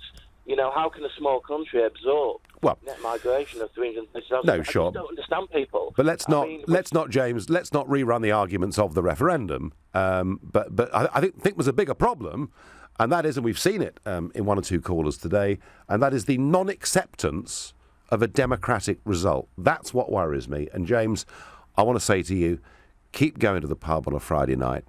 Keep making the arguments. It's how I started in politics, and who knows, you may have a future in it too. And when we do talk about Monet professorships and the way some of our youngsters are being taught in university, I think, James, you're one of the first people that we will call and get on air. Thank you very much indeed for your call. We now go to David in Greater Manchester. David, hello. Good morning, Nigel. Good morning. What's your view? I'm fine, thank you. I'm also a student doing history, and some of the stuff that I've seen, so people get upset about the flag, is ridiculous. We had the Queen's Jubilee, and the university flew the Union Jack, and there was a protest from people saying that they didn't want to fly a flag, that all these atrocities had been committed under, such as the Peterloo Massacre and the Irish potato famine, which is a bit odd for me, because being someone from Manchester whose family came over because of the potato famine, I don't have an issue with the Union Jack, and I quite like it because it's my flag. Yes, I mean, it's interesting, isn't it? You could say, couldn't you, about the French flag, or you could say about the Dutch flag, or you could say about the Spanish flag, or you could certainly say about the German flag, or any flag. You could say, look at the awful things that were done in the name of this country and in the name of this flag throughout history. But I think it rather misses the point, doesn't it? That the flag doesn't just represent the past, it represents who we are and our future and where we want to go. And it's just ridiculous. It's like Oliver Cromwell said, paint me warts and all. Yeah, no, well, that's it. Yes, exactly. No, exactly. But everyone has to do that, and I think that there's this sort of mood at the moment to be very iconoclastic when it comes to anything to do with the past. I've seen people argue that in older universities that we should tear down the medieval buildings because they were built by in times when women weren't allowed to join the university, and they should be replaced with more modern buildings. It's like Mao in China calling it year zero in the Cultural Revolution. Tear everything down so we can start it all over again. It's quite dangerous, isn't it? It's very dangerous. Yeah, you see, I feel that, David. I feel that about the EU flag itself. I think what they're saying in the EU effectively is, let's abolish nations. Let's get rid of their identities. Let's start again with a blank sheet of paper. That's, something that's got no baggage, and all will be well. And yet the problem is, at least I think the problem is, the attempt to impose this flag the attempt to impose citizenship on people that have never asked for it and never voted for it, far from bringing us peace, might bring us, something a little bit different. We, however, David, have voted in a referendum to leave the European Union. And I think once the Remoaners finally get over it, they'll recognise that at some point in this Parliament we're leaving. We won't be citizens of the European Union. And my view is I think we should get back British passports. I think that the EU flag should no longer be on our car number plates. Our driving licences have just recently been updated to remove the flag. I wouldn't make it an offence. I don't want to ban it, but I don't think we're going to see much of the EU flag in 2 or 3 years' time. And I think that'd be a good thing. David, thank you very much indeed for your call. Next we go to Hardeep, who is calling from Leicester. Good morning. Good morning, Nigel. For me, seeing the British flag to me means freedom of speech, freedom of... You can live how you want to. You know that you've got freedom to do anything you want in this country. That's it. Freedom. A British flag to me is watching the Olympics and watching the youngsters like that boxer Nicola Adams. Have you seen the smile on her face when she keeps on emphasising, I'm proud to be British and I'm proud to fly the flag for United Kingdom. And Amir Khan, the boxer, he always has the British flag on his shoulders when he's walking up to the ring. And like you said, Mo Farah, they are all proud to be British, and that British flag, it means etiquette. It means you have got freedom of speech. Yeah, no, I'm delighted. I feel exactly the same way as you do, Hardeep. I think the Union flag actually is a way of bringing us all together, and those that criticise it or hark back to the past really want to get a life. Hardeep, thank you very much for your call. And next we go to Tricia. Tricia, who I believe is in a car travelling towards London. That's right, yeah. My husband and I, Dave, we're in the car on our way to London. Yep. We're going to the last night of the proms. Whoa. I have my Canadian flag with me. Yep. Because I'm from Canada and it's a Commonwealth country, and my husband has his George Cross flag with him. Yeah. And we heard about these flags. Like, people are going to be handing out these European Union flags. And I just think it's absolutely laughable that they haven't come to terms with the fact that we're leaving the EU. The majority of us voted to leave the EU. And it's like they're, spoiled children of the party that didn't get their own way. I know. So if you're offered one of the Bob Geldof flags tonight, or one of the Aaron Banks flags tonight, I think we know which one you're going to take, don't we? Yeah, absolutely. Brilliant. Tricia, I hope you both have an absolutely fantastic evening and sing yourselves completely hoarse and have a wonderful, wonderful EU flag-free time. Thank you very much. You're listening to LBC. It's 11:45.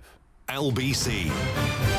There's no better way to cruise around London than with this sporty little open top number. It's got the distinctive profile, the quick shift gears, LED lights, and of course that red paintwork. To get your hands on this little slice of open road heaven, you'll have to wait about 2 seconds. Just visit your local Santander Cycles docking station, enter your bank card and take as many 30-minute spins as you like for just £2 a day. No membership, no joining fee, lots of admiring glances. Transport for London. Every journey matters.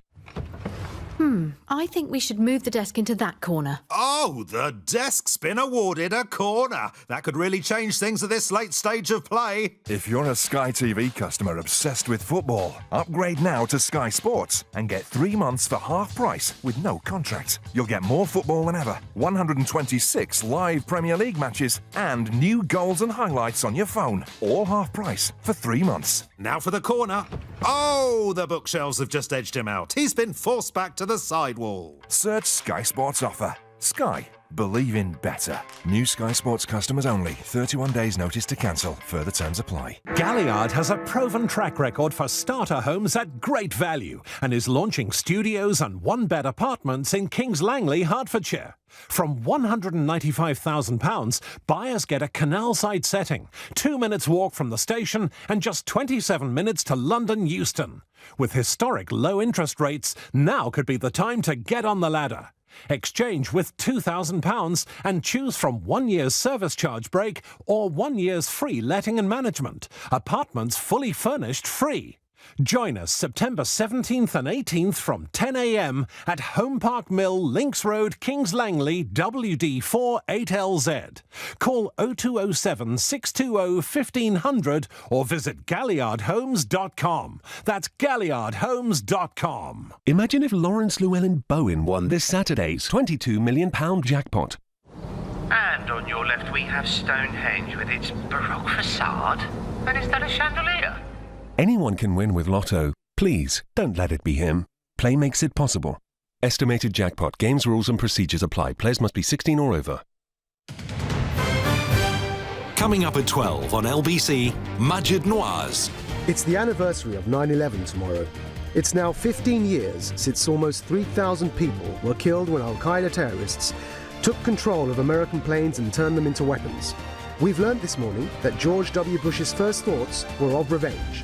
And I have a personal story to share about meeting the former president at his home over barbecue. But tell me, since then, have we addressed the problems that created 9/11?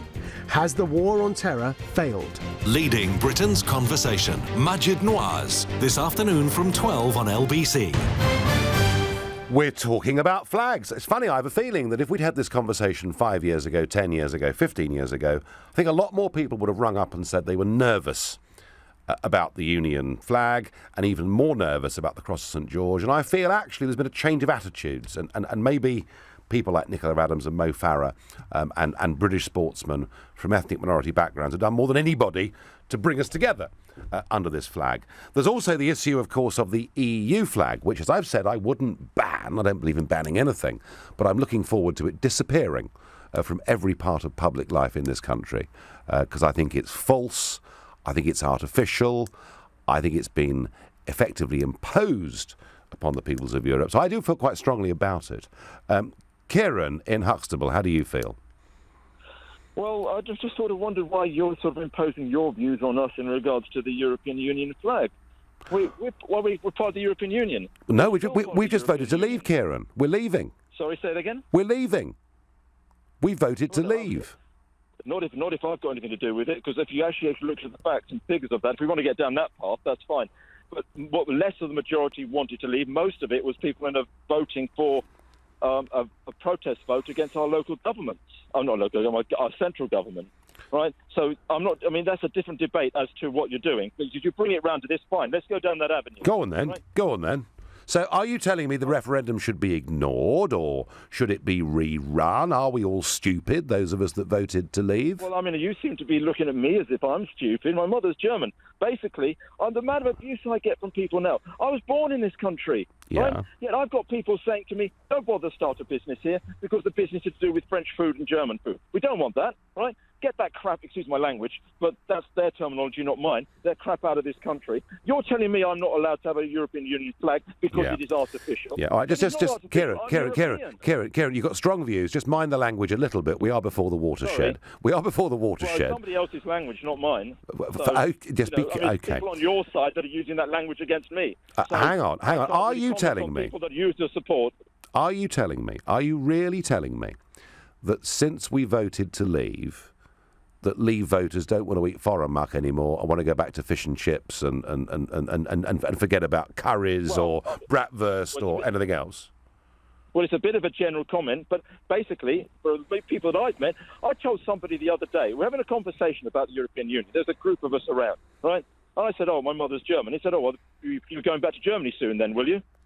Right? I mean, the point to this is that now you come on the radio and say, hang on a minute, don't have the European Union flag, it's artificial, right? Yes. But we as the Remainers have a right, even though we got 48% of the vote, you seem to disregard 48% of the population. No, they shouldn't be disregarded, Kieran. You're absolutely right. And I genuinely believe that there's now a very big chunk of those who voted to remain, who did so because they were very worried as to what the economic impact may be. They were told by the Governor of the Bank of England, who for some reason is still in his job, they were told by the Chancellor, who mercifully has gone, that terrible things would happen to us if we voted to remain.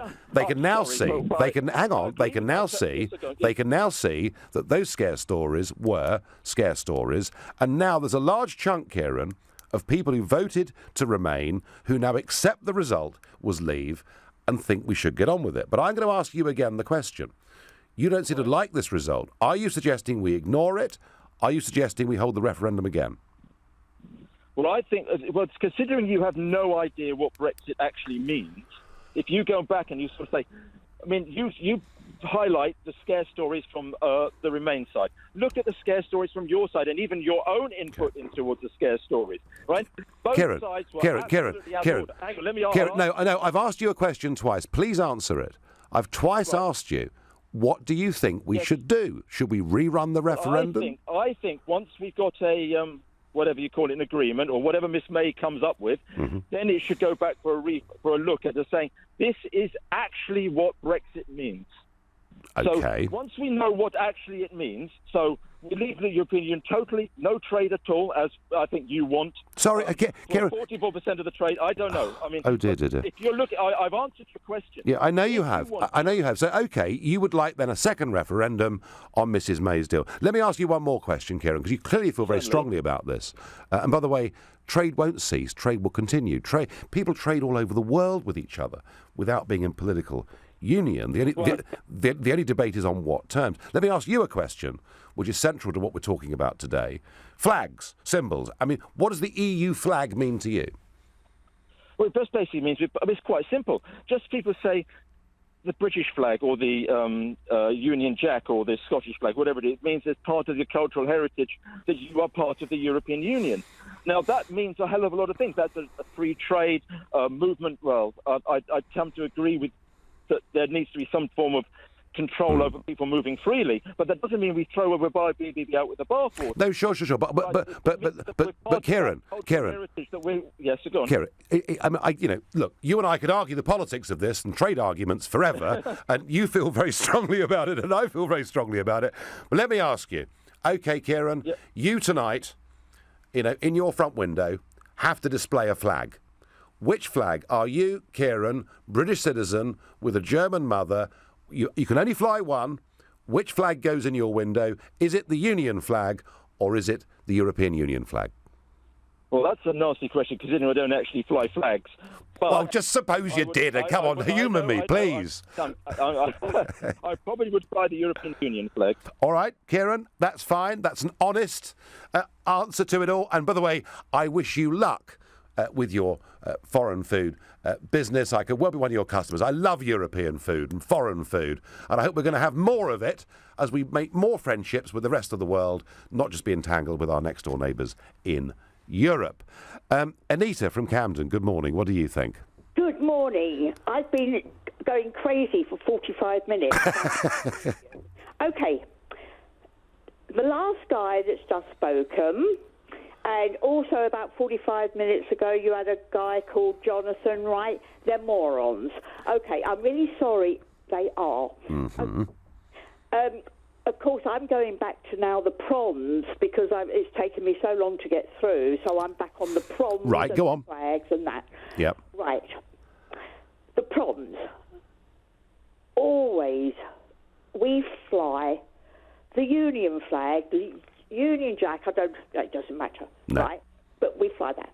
Some people, they come from all over the world, right? As I think some woman said, from Canada and that. That's and they fly their own flags. Brilliant. No problem. Right? And you shush. That's my dog, sorry. No. For someone to come to our proms and fly the EU flag, I seriously think they're insulting us. If they come from Spain, fly the Spanish flag. Yeah, quite right. Spain, and they're loving it, right? If they come from Canada, fly their Canadian flag because they're loving our proms, right? People that are actually... I don't even want to talk about it, right? The next thing that will happen is Land of Hope and Glory, okay? Yep. At the end, when they do Land of Hope and Glory, it makes me almost cry. They'll be stopping that. Well, we're not going to have it, Anita. And actually, I don't mind if a couple of people had got in there tonight with an EU flag, I wouldn't have minded a bit. What I mind about is the attempt to hijack it by the Ramona campaign. That's what I really mind about. Anita, thank you. And the last call I'm going to take this morning is from Thomas in Shoreditch. Thomas, hello. Hello, good. It's still morning, actually. It is. Good morning. Yes. Okay, couple of things. It's to do with the flag. And I think one thing people are missing is that every country has got its flag. And it's a sign of pride here. And I think whatever baggage or issues people have with it really should be separated. Because every country has got issues.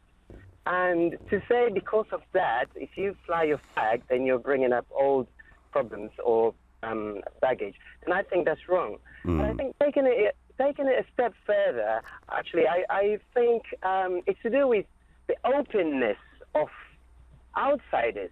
So I, to a certain extent, consider myself an outsider. I am British. Yes. But I think it's to do with the level of openness of immigrants, because Britain is Britain, and I don't know how to put this, but it doesn't belong to everybody. It belongs to Britain. But Thomas, you would have no problem then putting the Union flag in your window. I would have no problem. You'd with have no that. problem. Good. No. Good. No, do you know what? It's interesting. I think all of us have felt pretty relaxed.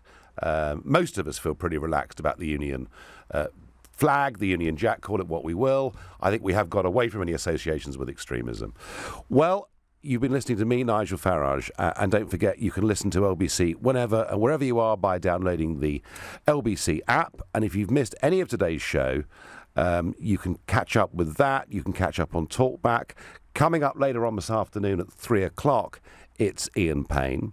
But next, it's Majid Nawaz. Over to you. Thank you, Nigel. From 2, men are 3 times more likely to take their own lives. It's World Suicide Prevention Day today. Can you explain to me why so many men are attempting suicide? At 1, a leaked Whitehall document reveals Theresa May's plan to hold a free vote over Heathrow expansion. The time we had this last time, the Prime Minister lost his job. Is it time to settle this issue once and for all? But first, 15 years ago, this happened. As Americans witnessed 2 planes attacking the Twin Towers, almost 3,000 people were killed on that day. George Bush's first thoughts were of revenge. Do you think the war on terror has failed?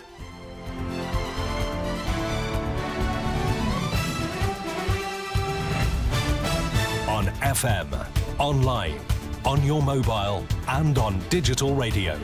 Leading Britain's conversation. This is LBC.